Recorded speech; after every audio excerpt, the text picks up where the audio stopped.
Uh, yeah, can see who else. You guys don't want to say where they come from. Actually, Steve, where do come from, but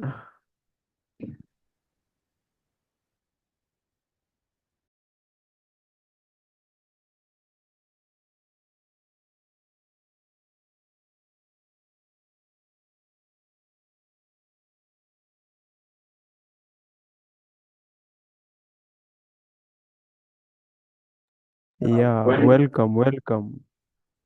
I I don't know how to pronounce this. Jonathan.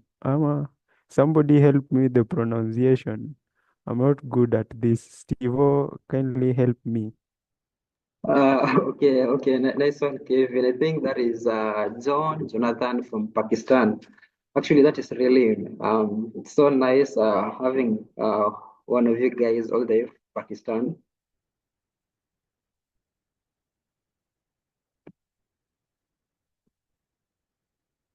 So I can see Blackie there. Awesome, awesome. Kevin, you see, I really pronounced the name very well. Seems this English word isn't my stuff, so maybe I will go with the Swahili or maybe try the great French that I learned back then in 1801. Oh, yeah, actually, I'm a little bit older, so you guys should just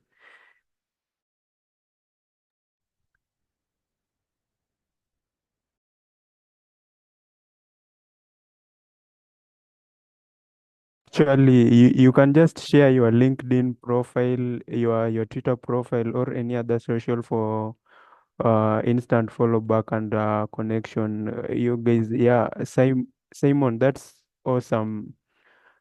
Anybody can feel at home and share their social profiles. You're gonna get connection and you guys gonna interact and connect immediately. Yeah.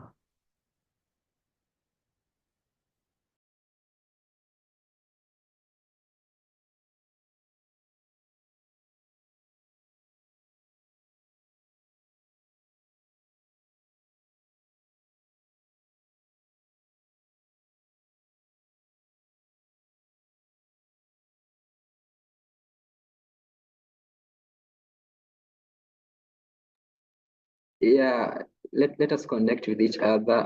You can share your social media profiles. Then, I don't know, Kevin, they usually say, I don't know the exact wordings, like something to do with your network, is your connection, or I don't know, is your connection, is your network, something of the sort. So, I think, yeah, you can share your LinkedIn. I can see Harrison Courier, Jason Mwangi. That's nice. Oh yeah, Steve. Seems these things, yeah, you don't understand them well. I think your connection is your net worth. I think there is an API that, oh, like a platform on Twitter that it uses your Twitter information to actually calculate the kind of like the actual net worth your account is. Let me see if I can fetch that kind of web page later. Then you guys can see how what's your net worth, like what's the net worth of your account actually. I don't know if there is a LinkedIn, like a platform that is using the LinkedIn analysis to do that, but X has got uh that kind of information and it's based on the API. So we're gonna see soon. Thanks. Thanks, Steve. Back to you. Yeah, yeah, it is actually good, given that you mentioned something to do with APIs, which forms like the basis of our today's session. So I think we are quite a good number. 20 is okay, but I presume like the rest can still join us as we continue. Yeah. Um, so I think we should start. Let me try to share my screen. Um,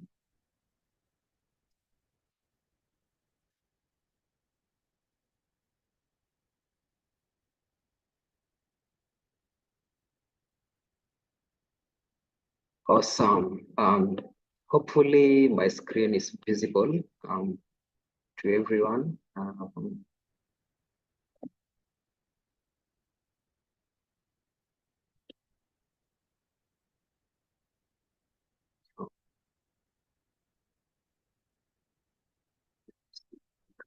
I did this one. Minimize these windows. Okay.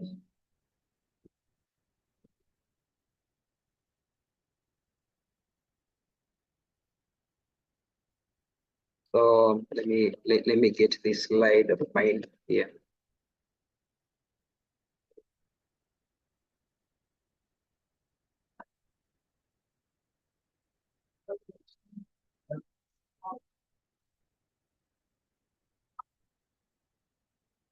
So Kevin, you can be admitting people who want to join us. So Sure, Steve. I'm on that. I hope I'm handling it very well. You can provide me with some amazing swags after this for that.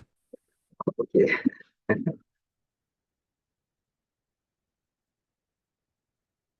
So I think we shall kickstart the agenda of the day.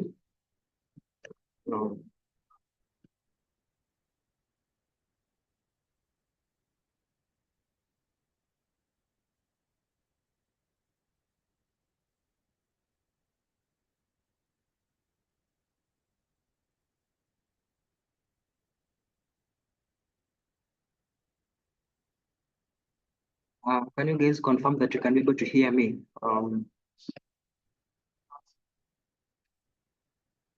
Kevin, am I audible before? I can hear you. Maybe the rest can use the reaction.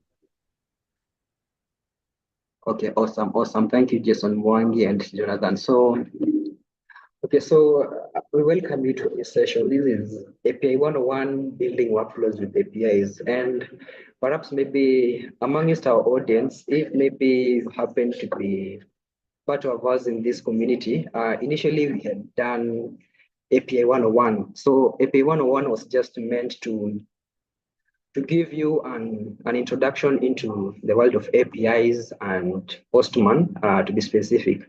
So with API 102, we're just going to be building on top of your pre-existing knowledge and skills that you need to know.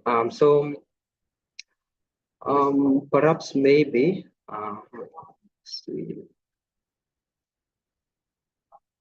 I'll get to the next slide. It's like, so perhaps maybe I think I'll start with a quick introduction about myself so that at least my audience can be able to know me better. So my name is Stephen Omondi and I am a Postman student leader at Meru University of Science and Technology. And currently I'm in my fourth year, pursuing a bachelor's degree, a course in bachelor's degree in computer science. Yeah, so that is my major. And I think before we proceed, maybe Kevin, you can just quickly introduce yourself, maybe that people can also know you. Yeah, thanks, Steve, for the chance. Uh, I'm also a student at Meru University of Science and Technology. Uh, for me, I pursue information technology as a bachelor's degree. So you can find me on all my socials at Cavin, just like you see on the screen. Then Stevo can be found on LinkedIn using the link. Stevo, you can paste the link in the description or the chat section so that everyone can access it. Oh yeah, sure.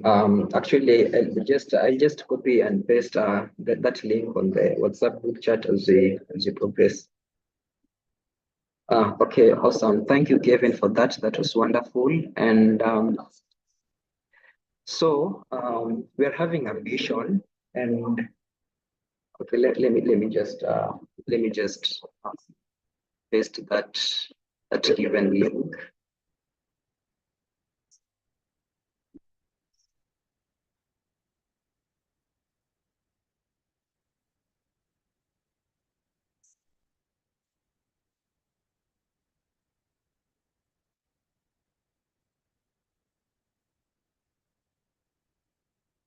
So let me copy this link and then paste it on the chat section. Maybe we can connect to this.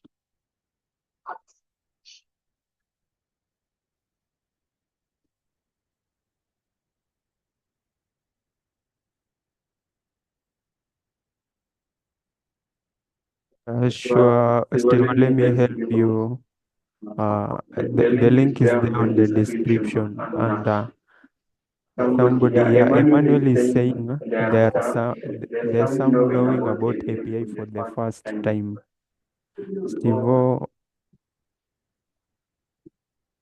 we need to address this. Okay, no worries. Who is that, Kevin?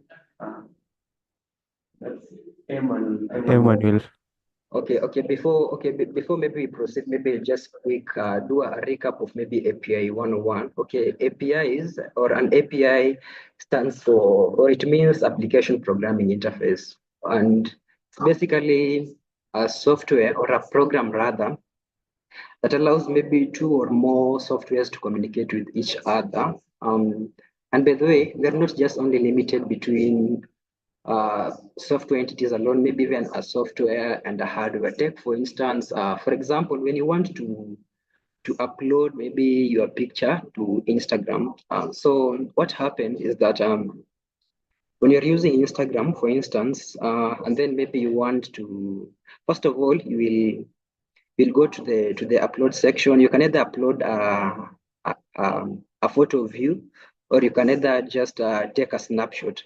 So what happens? Instagram will initiate communication with the camera drivers of your particular device, that phone that you are using.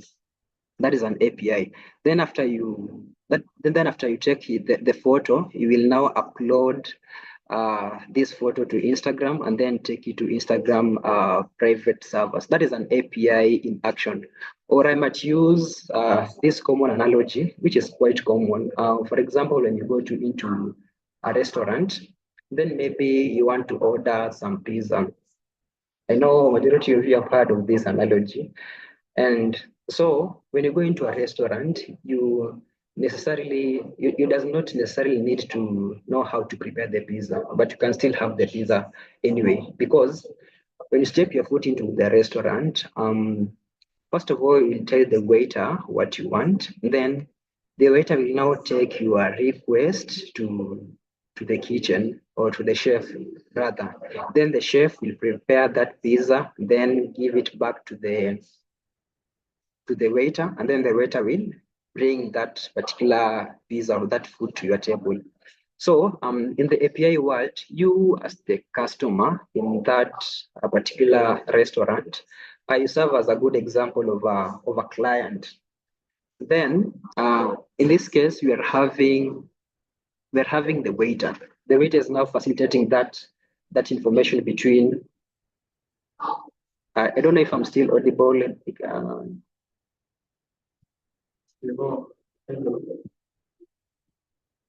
Maybe I lost my connection. Am I audible? Hello, can you guys hear me? Yeah, I can see. Yeah, Steve, proceed. Am I still audible, Kevin? Actually, you are audible. Okay. Oh, so like I was saying, so the waiter in this case is now acting as the API because now the waiter is now facilitating that information between you, the customer, and the chef or the kitchen rather. So in the kitchen or the chef is now acting as the server who is now processing the food and everything. So you can actually think of an API as something that enables various, say, programs to exchange information. And by the way, we usually do use APIs in our day-to-day normal life. For example, let me ask you a question like, have you ever tried to use like Google Maps inside another application? Or maybe try to make a payment, maybe through PayPal or M-Pesa. That's literally an API in action. So hopefully, whoever the guy was asking, maybe if I would clarify about what an API is, hope at least now you have some clue of what an API will be. So think let us continue.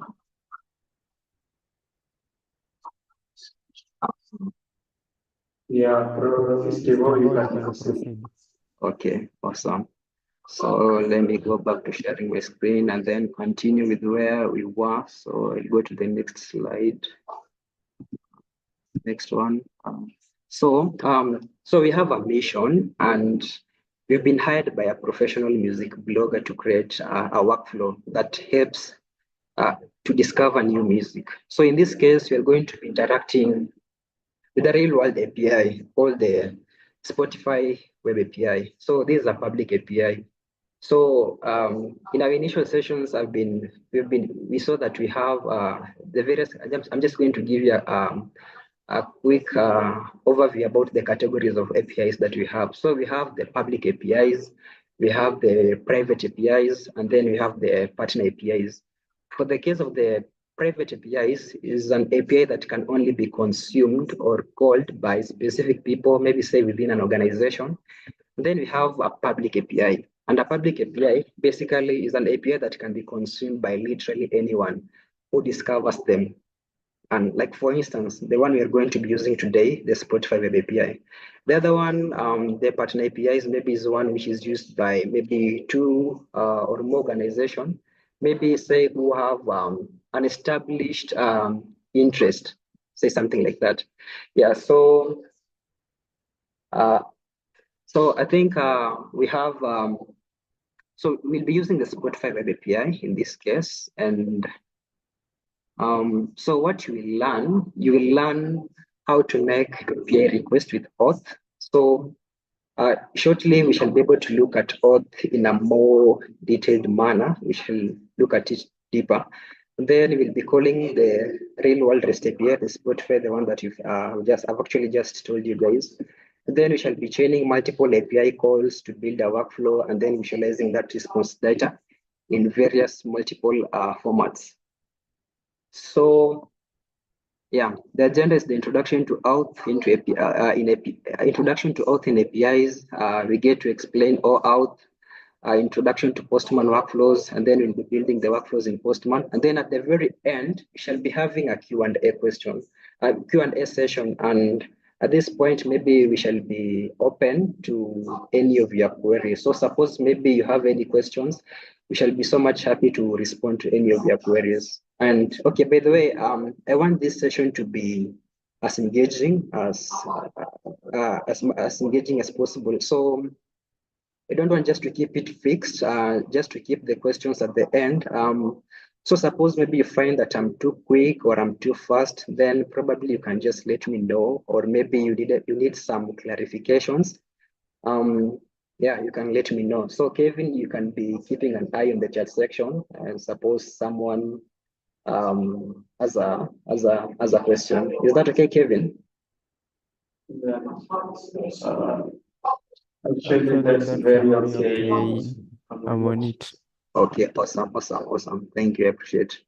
So what is Auth? I've been talking of Auth, and it's now I think we need to understand what Auth is. So Auth is like an abbreviation of two words. So we have authentication, and we also have authorization. So authentication is trying to verify the identity. We want to know if truly a person is whom they claim they are. It's like I'll use an example of for example, a banking application. So for instance, when a user wants to access their bank account details and everything, for them to be authenticated to use the system, they'll be needed to provide maybe say something like a username and a password. And if the username and the password are, if the credentials rather are correct, then they become authenticated. They are now allowed to access the system. Then on the other hand, we have now something we called authorization. So authorization is simply granting permissions. So obviously, in a system, like let me use the banking application again. There are so many operations which can be performed within that particular system. So, for example, a normal user might probably want to access their bank account, maybe say the bank balance, the account balance, or maybe say transfer some funds to somebody else, or maybe say they can also try to check their transaction history. That is something which is within their scope, what they can only do. But now, for example, if this particular user maybe now wants to check to check their domain dashboard, they will be restricted to do so because they are not authorized. So I hope now you get the difference between authentication and authorization. Authorization is simply granting permissions. If this particular user is granted the permission to access the admin dashboard, they can easily do that. So that is Auth, authentication and authorization. And authentication and authorization are the first line of defense for an API, protecting the server from malicious requests and securely sharing sensitive data. Okay, so I want you to think of it this way.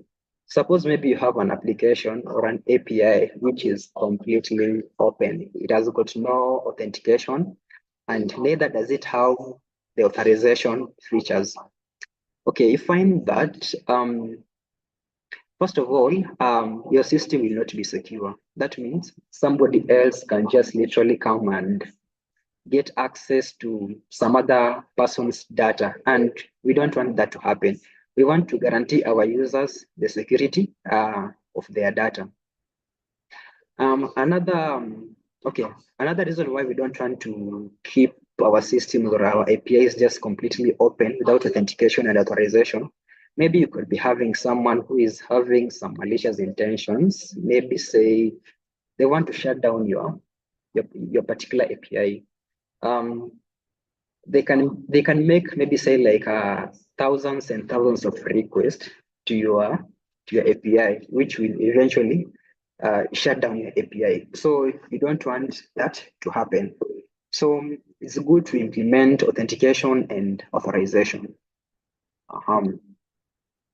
Yeah. Okay. See, so this diagram here also tries to illustrate authentication and authorization in action. So first of all, you are being told authentication identifies that you are who you say you are, and then authorization verifies what permissions you have.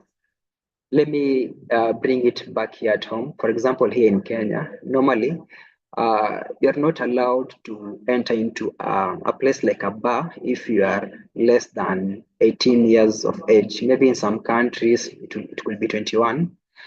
So for you to be able to get access into a bar, for instance, or a restaurant, maybe the security guys will tell you like, let me see your national identification card, your ID card, just to prove that you are actually 18 years plus or 21 years plus. So once the guy approves that yes, indeed you are past that age, you are now being given that access to that particular facility, that club or bar or restaurant. Then obviously, where you are in the restaurant, maybe so many things happen within a restaurant or a club. Maybe you want to order some certain brand of liquor. Then maybe the specification is that you must be at least 21 years of age. So you find that if you're 21, you are past 21 years of age, you are being authorized to order that particular liquor. You are being granted that permission. So I hope I've tried to use two analogies, which I hope it makes sense to you guys. So let me go to my next slide. So we have the various types of outs in APIs. And so here we have the basic out. And the basic out, it simply encodes the username and a password, whereby a simple HTTPS out method using the username and password credentials to verify users. So one advantage of the basic out is that maybe it is simple, okay, one might say it is simple to implement, and okay, no additional setup beyond just providing the credentials. However, the basic out isn't so much efficient because credentials might be exposed, especially if you are, it's like you are trying to transmit your data, both your username and password, over a network which is not secure. A hacker can be able to bypass that information. So basic out isn't so much, in fact, it's not being used nowadays that much. So we have the second type of out, which is called API key. So the API key is the basic authentication using an alphanumeric string. And okay, this one is almost similar to a password, only that it is a password that you don't generate. And normally when you sign up to an API, the API will generate for you an API key that is associated to you. Another advantage, it is easy to implement, just like the basic out, but the limitation again, it is that the API keys can be leaked if not secured. Then lastly, we have the OAuth. And now OAuth this one is really interesting. And actually this one forms the basis of our today's session, OAuth. Yeah, it forms the basis of our today's session. And I don't know if I'm still audible. Kevin confirm. No, I've been having a very laggish internet. Yeah, can you hear us, Kevin? Still, Maybe you could react in the chat section to let me know. Yeah, Steven, I Steven, can I can see see they they can can still still hear hear you. you. Please Please proceed. proceed. Okay, awesome. Thank you so much. That was Jonathan. Thank you so much. So we have OAuth, and just like I've said, this one forms the basis of our today's session. And OAuth, it uses access tokens issued by an authorization server after this authentication. It is somewhat sophisticated method whereby we are using a series of tokens and IDs to authorize a request. Comparing OAuth API key and basic auth, the advantage of it is that we have something called token expiration, which will not find in basic auth, where we just provide the username and password. So in OAuth, we have token expiration, and this one actually adds an additional layer of security to that particular API or that system. Then we have secure delegation access without sharing credentials. You find that in most cases when you're using OAuth, and I'm sure nearly everyone here, you've been able to use OAuth. We shall look at that. I will show you what OAuth is. And mostly when you're using OAuth, there is no place whereby you as a user, you are being explicitly asked to provide maybe your username or your password. Yeah, and that one is good. OAuth is actually efficient. And okay, so let me go next. So let me take you back to API keys. So these are like a structure of an API key, an alphanumeric string that provides basic access to the API service and data. So you find that when you're using the API key, maybe for example you sign up into a system, then you're being given an API key. Okay, the developer or or the real owners or the admins of that particular system, they could actually use this API key, maybe say to try to monetize the system using the API key, or maybe obviously in each and every system we have got the terms and conditions of use. So maybe say for instance you violate one of their rules, your API key can get revoked, and once your API key gets revoked, that means you are not now able to access the system normal. Yeah. So I hope that one makes sense. I don't know if I'm fast, but you can just let me know. Uh, so we have OAuth, where now the magic happens. So yeah, I don't know if you have ever come across such a like screen, whereby you are being asked maybe to sign up with Facebook, Google, or Apple. I've actually used Worker Time. Don't know if you guys know Worker Time. So with Worker Time, for example, if we it is actually a tool that allows developer to to see how or to monitor their performance, the number of hours they have been able to code. So for you to sign up an account with Worker Time, they'll ask you to sign up with GitHub. And yeah, so like I've said, you're always given options to sign in to your account, either using Facebook, Google, or Apple, even GitHub. So we have, so Auth is an authorization framework, and it requests authorization from a user to give access to personal data without asking for users' passwords. And now, one thing you have to know with OAuth, in places of passwords, tokens are now used for applications to get these resources. So OAuth introduces the entire aspect of tokens. So, and access tokens have certain scope associated with it. Yeah. So I think we're almost done with the non-technical session. So I can say this is how an OAuth work. I'll try to give an example. For example, you want to take your car to a car wash. So so normally you will have a valet key, and then there is also a valet driver. So when you reach at that particular destination, maybe you want that valet driver to take your car and park it at a specific spot so that it can be maybe say cleaned. So normally you will give this special type of a key to the valet driver. So the good thing about this valet key is that it is single purpose. The valet driver can only use the key to take this your car to a short range to that parking spot. So the valet driver cannot use this particular key to open maybe say something like the trunk or the boot, or maybe drive for a long distance. So I think this one tries to give an explanation or an analogy of how OAuth works in real life. So we have OAuth 1 and we also have OAuth 2.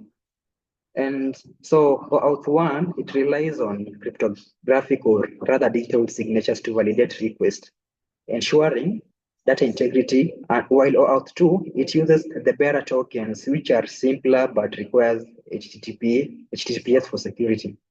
Again, one thing you also have to know about OAuth 2 is that it only supports access tokens, while the good thing about that's now OAuth 1, it supports only the access tokens, while OAuth 2.0 it supports access tokens, both access tokens and refresh tokens.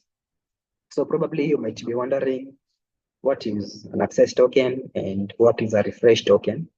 So an access token is a short-lived tokens used by an authorization server to allow a client application to access users' protected resources, while a refresh token is a long-lived token used to obtain a new access token with requiring our users to re-authenticate. Yeah. So as you can see, and by the way, the history of both OAuth 1 and OAuth 3 was introduced around in the year 2007. Am I still audible? Kevin, maybe confirm if maybe Yeah, I'm too fast. yes, Steve, Steve, you are you are audible, audible, but but Emmanuel is Emmanuel is saying saying that that you're you're using a using a rocket rocket for to communicate, so you communication. need You to need to slow slow down a down a bit. bit. Okay, so Emmanuel, maybe um, I be a bit slow. Okay, awesome. I'll try that. Yeah. So OAuth 1 and OAuth 2, it was introduced around 2007. So OAuth 1 grew rapidly, but it used digital signatures that are complicated to implement. And OAuth 2 simplified the process of using HTTPS protocol instead of signatures. Yeah, so I think we shall be able to understand this more when we get to the practical part. So actually, so how does the OAuth work behind the scenes?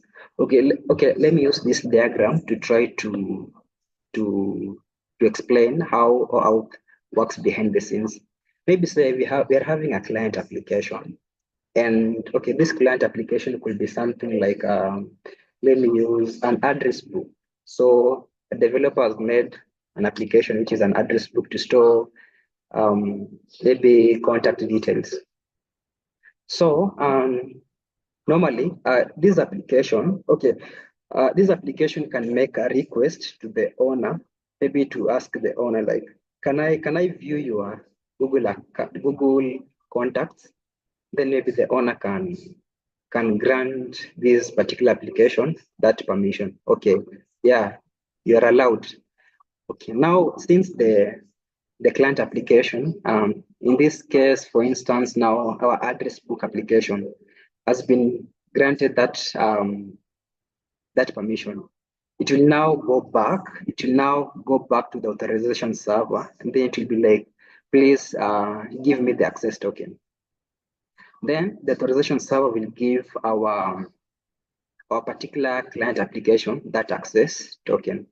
And then the client can now use this access token to request for resources like resources like maybe please give me users contacts. Then the resource server can give back to the client all the contacts.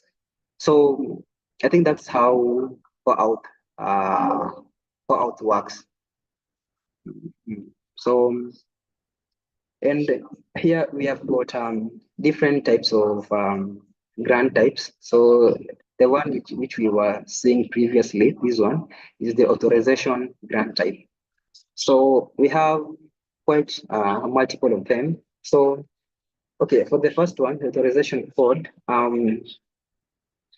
this one works for with the full stack application that has got both the backend and the server. And apps involving both the backend and the frontend can hide a client secret. That's where now we use the authorization code. And for the case of the single page application, maybe say an application that has got only the front end, it could be efficient to proceed with authorization code with Pixie. So, okay, these things, we shall look at them in a more uh, uh, practical way. So we also have password. So in password, you exchange the password for an access token and only works for scenarios only where only one application is involved. So you see in our previous application, we were working with the two applications, this particular application, our address book and this particular server.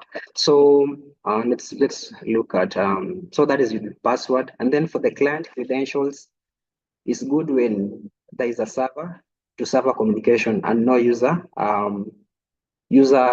prompt required at any place. So I think we're almost done with this part. Before now we proceed to show you guys how we can able to perform authorization. So the good thing, so in this session, we are going to be using Postman. So Postman will do for us the Auth Dance, just like you would see. So um, so what are we gonna do? So today we have Spotify song recommendation workflow. So like I started and I told you, like we've been hired by a music blogger to create a workflow that helps them discover new music. So you'll use the Spotify web API to let the blogger search for songs they like and find similar track. So I think maybe I end sharing the slides, and then probably I think I will open the Spotify web API. Um, so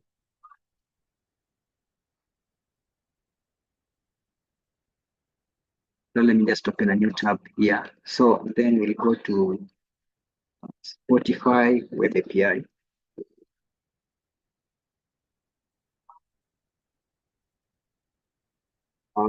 Okay, so what I'm going to do, I'm just going to show you guys how you can able to perform the authorization. And I don't know if you are still okay. So Kevin, maybe confirm with me.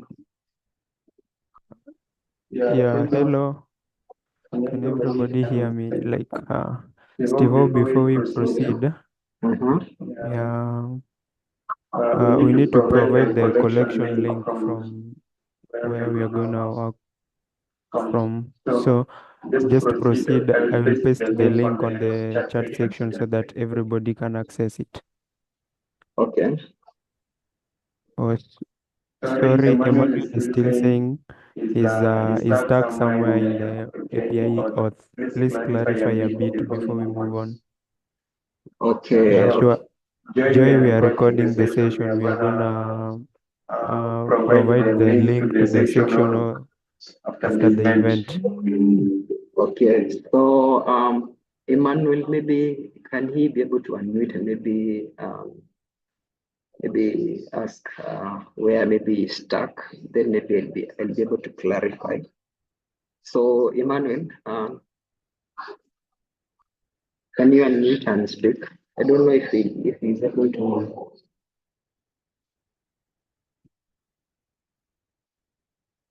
Yes, Emmanuel. Yeah, I've just given them access so that they can unmute and explain where actually they are stuck. Emmanuel, chance is yours. Oh, they are not able to speak at the moment, so maybe they will use the chat section. Okay, maybe you can try to use the chat section, maybe point out to that specific part where you feel stuck, or maybe you haven't understood, because now we are moving into the second part, which is a bit more technical, but I'll try as much as possible. Okay, types of outs. Okay, let me go back. Let me just go back real quick. Um, so yeah. So okay, I said we have um, types of outs in APIs. So we have the basic out, then we have the API key, and we also have the OAuth. So let me start with the basic out. And actually, the basic out is the simplest form of the authentication system maybe in use. So normally, for example, maybe you want to sign up into a system. Maybe say you're creating an account with, let me use an example of Facebook. I don't know Facebook if it will be the most appropriate example. Yeah, let me use Facebook. So maybe say for you maybe to sign up a new account, maybe obviously you'll be asked the registration details like first name, last name, date of birth, Then, okay, the username will also be able to set up your password. And once you click on the register button, all your details are now being stored in the database. So the next time around, you want now to access your account, you will only provide the username and the password for you to be authenticated to use the system. Yeah, provided the username and the password are okay, they match the ones which are in the database, then you can you can become authenticated to use the system. So that is basic out. And I hope that one makes sense. So I also talked about the API key. So API key is just basic authentication using alphanumeric string for verification. Okay, for the case of the API key, for example, you want to use maybe something like I'll use the common ChatGPT. ChatGPT is quite common.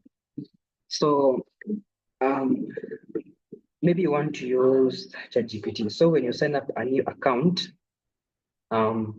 maybe for the developers now, maybe you will be given an API key.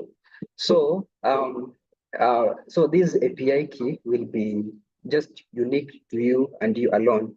So you can use the API key to perform different operations with the ChatGPT model. So and this API key can also get revoked. So suppose maybe you violate the rules of maybe say ChatGPT, they can revoke your API key and you want to be able to access the system no more. You want to be able to use the system no more. So API key is just like a password, only that it is a password that you as a user you don't generate. For the case of the basic auth, you're the one who sets your own password. But for the case of the API key, it's just like a password, but it's just a password that you don't generate. The API itself generates that key for you, and it actually assigns that particular key for you. So you can use the key to do anything in the system. And then we have OAuth. OAuth is another type of authentication whereby, for example, you want to let me use again the example of Facebook. For example, you want to sign up an account with Facebook and you don't want to use the basic auth whereby you just provide your details and then you provide your details manually and then you become authenticated to use the system. You can use OAuth. Maybe they say like you can log in, maybe you can sign up with Google or sign up. Okay, provided you have a verified Google account and you are actually logged in that particular Google account, you can use that Google account to get authenticated inside Facebook to use actually Facebook. So let me, I also touched on something about the OAuth dance, how now OAuth works behind the scenes, whereby I was using this example, whereby we have, okay, maybe say Emmanuel. Emmanuel, maybe you made, maybe you coded an application called an address book. Like now that one, in your phone, maybe you have that contacts app. And the work of the contacts app, it is to store the contact details of your friends, family members, yes, something like that. So you have made this particular application. We are calling it an address book application, which is now here, as you can see, it is now the client application. Then maybe you want to store the contact details, maybe say something like phone number or email addresses of your family members, of your friends inside this particular address book. And you have a Google account that has got all this information. So what happens? Your client application, this address book, it will ask you the user, the resource owner, like, can I be able to view your Google accounts? Then you can grant that application permission. Either you can either deny or allow. And in the event whereby you allow your client application to view your Google account details, it now becomes It is now authorized. So it will use that authorization grant code to request the Google authorization server, like, hey, please give me your access tokens. Remember, we are using these access tokens now to get all the resources, now the contacts. So once it has been given the access token, okay, it will be given the access token. You can see the loop here. So it will use this access token again to request the Google resource server, like, hey, please give me the user's contacts. Then the Google resource server will now provide all the contacts and it will be stored in that particular client application, our address book now for this case. So Kevin, maybe let me see in the chat section if that one makes sense. Yeah, I will actually share the slide again. I will share the slide and also the recording. Yeah. Yeah. So Emmanuel, okay, let's go to the actual stuff. Okay, awesome. So um hmm. so I will create a workspace. So this is the web API, the documentation that you're going to be using. I don't know, Kevin, did you create the workspace? We had already created one.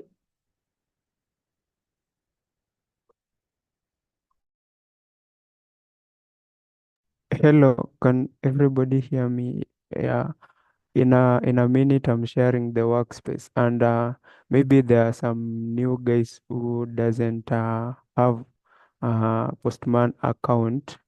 You can just head in your favorite browser and search for Postman. Then actually click the first link. I think Steve, you can guide them on that before we actually dive into the collection or the workspace link that I will share soon in the chat section. You can just guide us on what Postman or how to get Postman, something like that. Just a basic introduction of Postman platform, actually.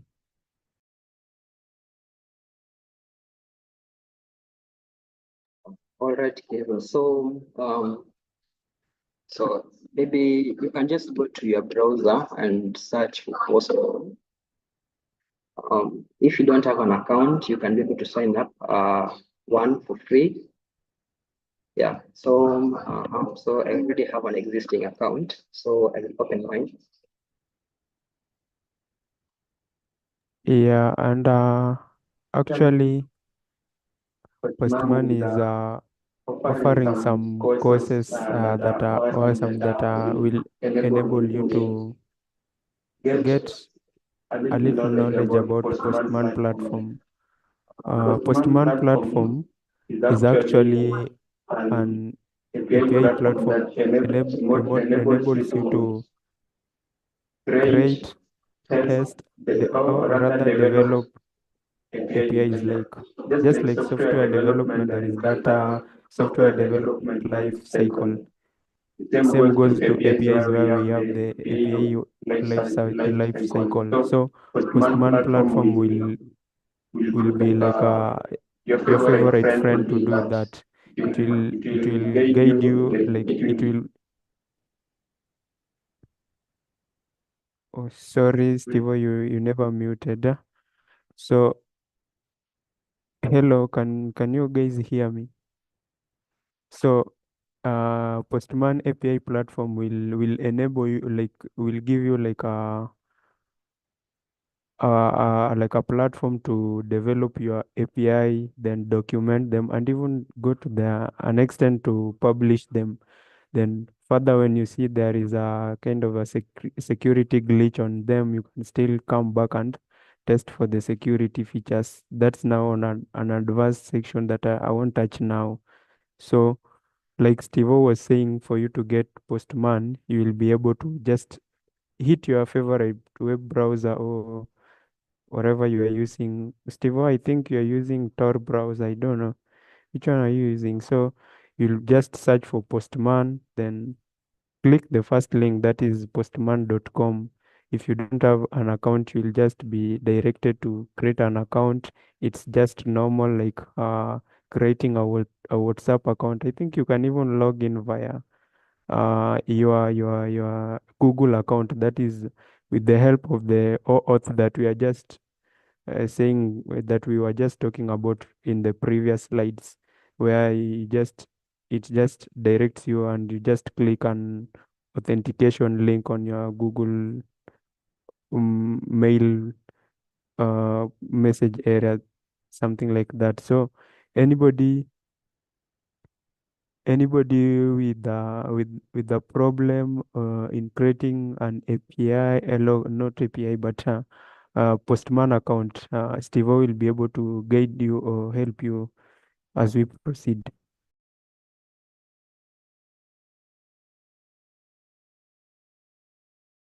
Arizon, that's fantastic.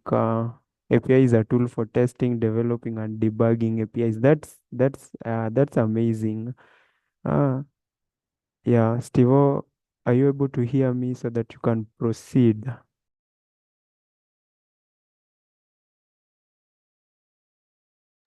Yes, Kevin, I'm able to hear you. So I think so you will create a new workspace. You can click here, and then you can create a, a workspace, and then you can give it an okay, come here next. Then you give it a name, and then you just click create to create for you a workspace. So mine is ready. I'll be using this one, building workflows with APIs. So in the hierarchy of Postman, workflow, okay, we have an organized way of doing things in Postman. So at the topmost hierarchy, we have the workflow, and then we have the workspace. Then just beneath it, we have a collection. So I'm just going to show you how can be able to create a collection. So you can click on this plus icon here, create a new collection. Then there's a blank collection. Then I'm going to name this one API 1 or 2.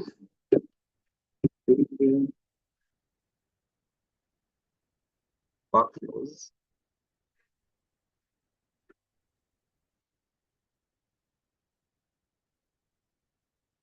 I hope I don't have any typos. Workflows. APIs.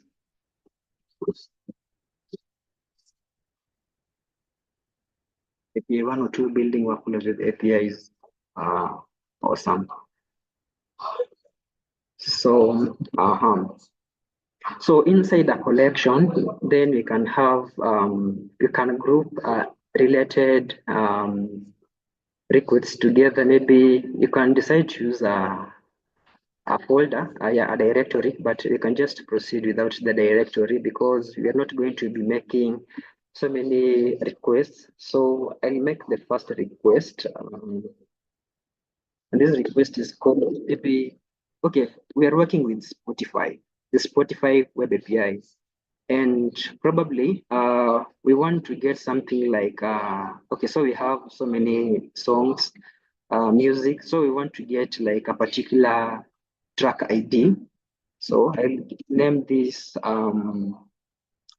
particular request get track.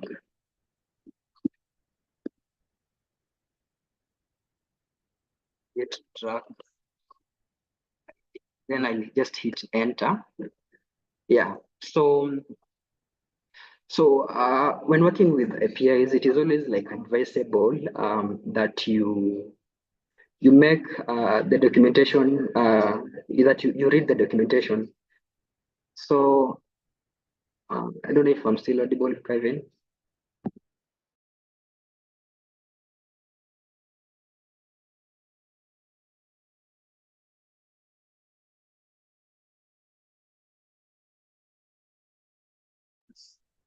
Okay, so like I was saying, we need to get the track ID, but I think maybe I want us to work with the same collection, with the same workspace. So let me try to invite Cavin here first, so that we can work together with you guys. Then, so Kevin, you should be able to get the invitation on your end so that you can be able to join. This particular workspace. So we need to get a particular track ID. So we'll go to our given API, our given documentation, and so under this reference section, for example, we want to get an album, get several albums, get album tracks. It is all documented here nicely. Section for artist, get an artist. What else? Get artist albums, get artist drop tag tracks. There's so many. Audiobooks, categories. Maybe say, let me try to open this one. You can be able to browse several categories. Get single browse category. And if you are keen, we are having, okay, this is the endpoint that you are supposed to hit on Postman. HTTPS api.spotify.com /v1/browse, and it is also common on this other side. So we can say this one it forms like a base URL. So maybe you can copy this one, this part, then copy. We go to our Postman, then we just press that particular endpoint over here. So we want to search for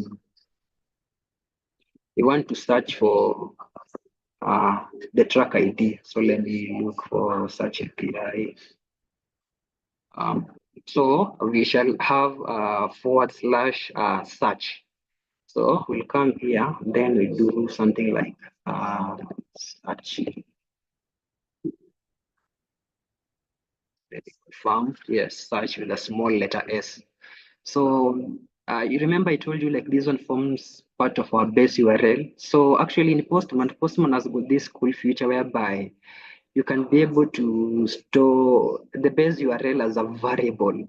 So maybe I'll try to highlight this one, to highlight this part. And let me try to zoom out a little bit so that you can be able to see. So this part, then we can set it as a base variable. Then probably you can call it base URL. Then let us set the scope as okay, the name is base. What did I just do?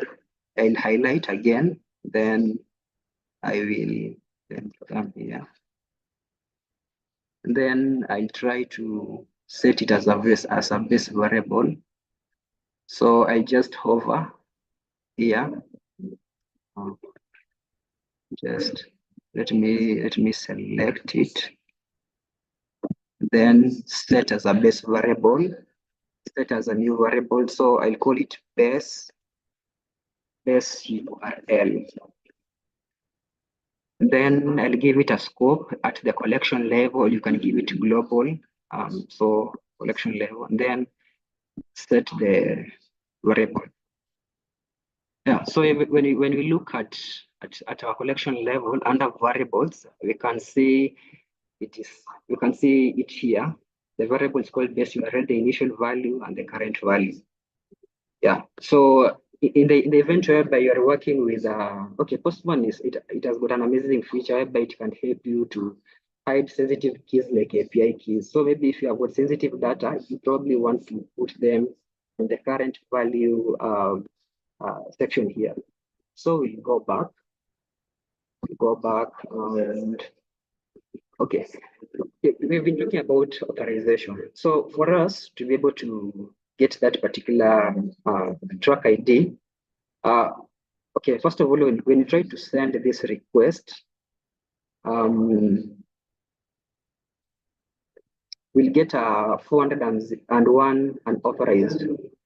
So what we need to do, we can create a small application, which is now going to be our song recommender application. So I'll come to the to the documentation over here, then in the overview section, then go to dashboard. From the dashboard, I can, okay, I have so many apps here, so I can create a new app, this section here. Then I can give the name, maybe say API, maybe recommend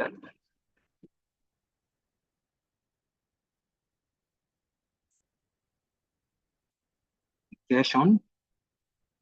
I think I had an app like that. Maybe I can put in bracket API just to avoid name conflict. So the description for our app will be maybe say this song recommend application.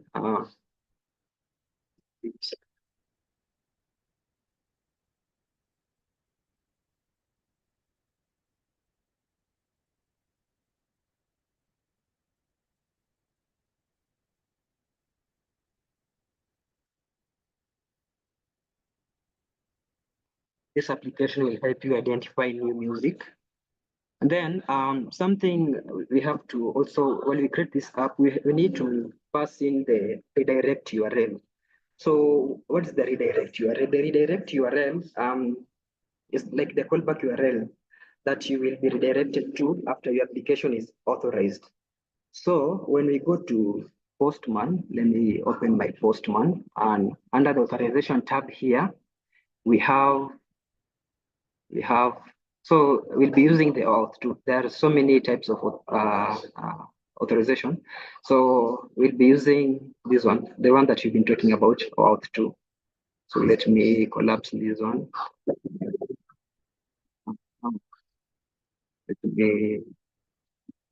So, and as you can see, the callback URL, this is it. So this one, we have to copy it and paste it on our application. Paste it right here. Then we can add it. Then we need to understand, we need to agree to Spotify developers terms of service. Then click on save. Awesome. So we have our app here called Song Recommender application. So when you go to the settings, we can see we have the client ID and we have the client secret. So in the authorization tab here, we see we need to pass in the client ID and the client secret.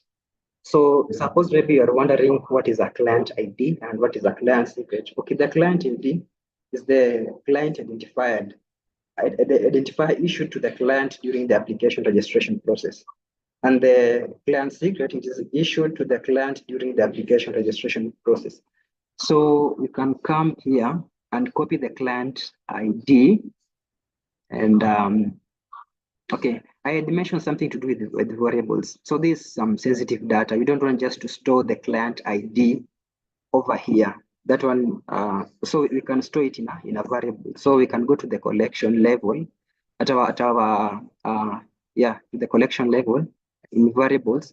Then we can have a variable called client underscore ID. And then since it is sensitive data, like I told you, we want to place it under the current value column. So we can paste it there and then we can hit on save. Then after that, we need to go back. And then you also have the client secret. We need this client secret. So we'll come here, create another variable called client secret. Then you can paste that one right there. Then you can save this. So when you come to our request here, we can just simply pass that particular variable here. So we can do something like client is the client ID. Then we have the client secret. As we hover over the client ID, you see it has got a value. Yeah, so that's now variables in Postman. So you also have the client secret. Okay, another thing for us to be authorized to use that particular Spotify API, We also need to pass in the auth URL and the access token URL. So what is the auth URL? The auth URL is the endpoint for authorization server. So this is used to get the authorization code. So I had that particular URL somewhere here. So let me see if I can. So yeah, I had it somewhere here.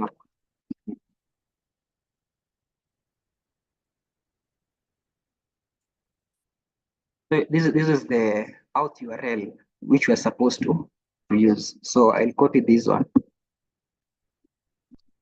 Then I'll paste it here in the auth URL. So paste. Then we can hit on save. Again, we need to pass the access token URL. So this access token URL is the endpoint for authorization server, and this is used to get the access token. I remember I had mentioned something to do with access token. Yeah, so the endpoint is, or rather the link, this is the link here. So you can copy this one, copy it there. Then we can have this link, so we can paste it there. Then you can hit on save. Then one thing else, we also need to give this token a name. So you can name it something like Spotify.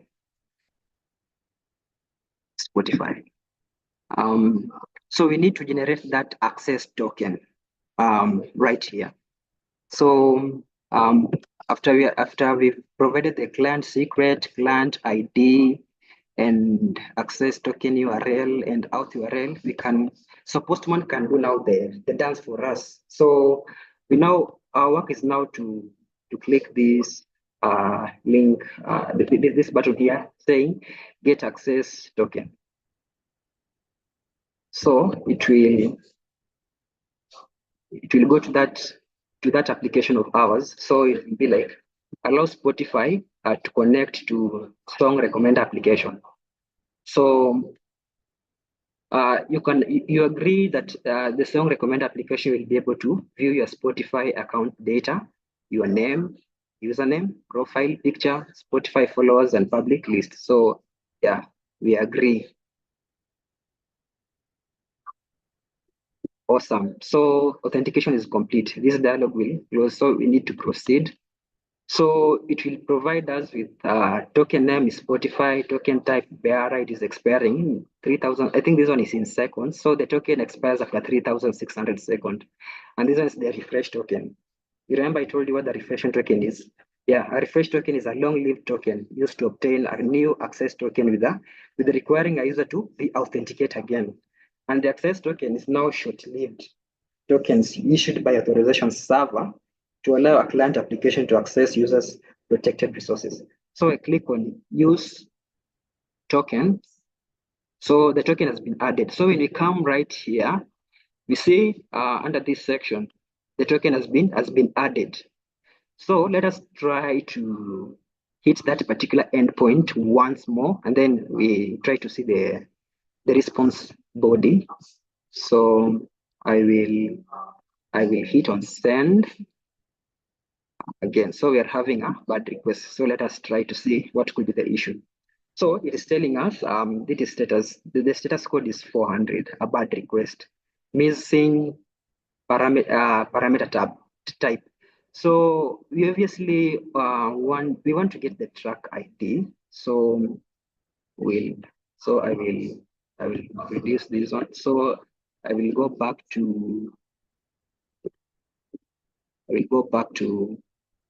our params tab. So we need to pass in. Okay, so we want tracks. And we also, okay, so I just pass in here something like among the parameters track, then maybe no, it's type is track, and it's not a little bit track, then this track. Then we also need to pass in some query. So we want to be a track called toxic, just using this as an example, but we will want to find suggestions. Which track would you want us to work with? So let us try to hit on send. Awesome. So we are having a 200. Okay. So let us try to look at our response body. You see, we have tracks. We have the link. So we get the album type. Let me close. So let me try to collapse this one. So we have the artist. The name is called Toxic Lyrically, and so like it has returned for us like an array of tracks, as you can see. So basically, I've been able to show you guys how you can do authorization. Minus authorization, we could not be able to, minus authorization and authentication, we could not be able to hit this particular endpoint and get back our response. So I think maybe at this point, maybe I'll hand over to Cavin, then maybe we can continue maybe showing us how to create this particular workflow. So Cavin, if you can be able to hear me, you can take over. But stay towards the end of the session. We will have a Q&A, and then we shall respond to any of your questions. And again, we shall provide the recordings and all the resources that you might be needing. So that is how like authorization like works. So Cavin, can you hear me?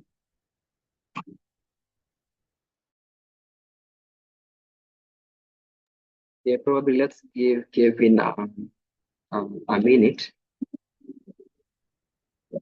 So let's come back here to our tab. Then maybe you can try to clarify something again as Kevin is getting ready. I have Kevin is working on the same workflow as me. So you just continue with where I stopped. So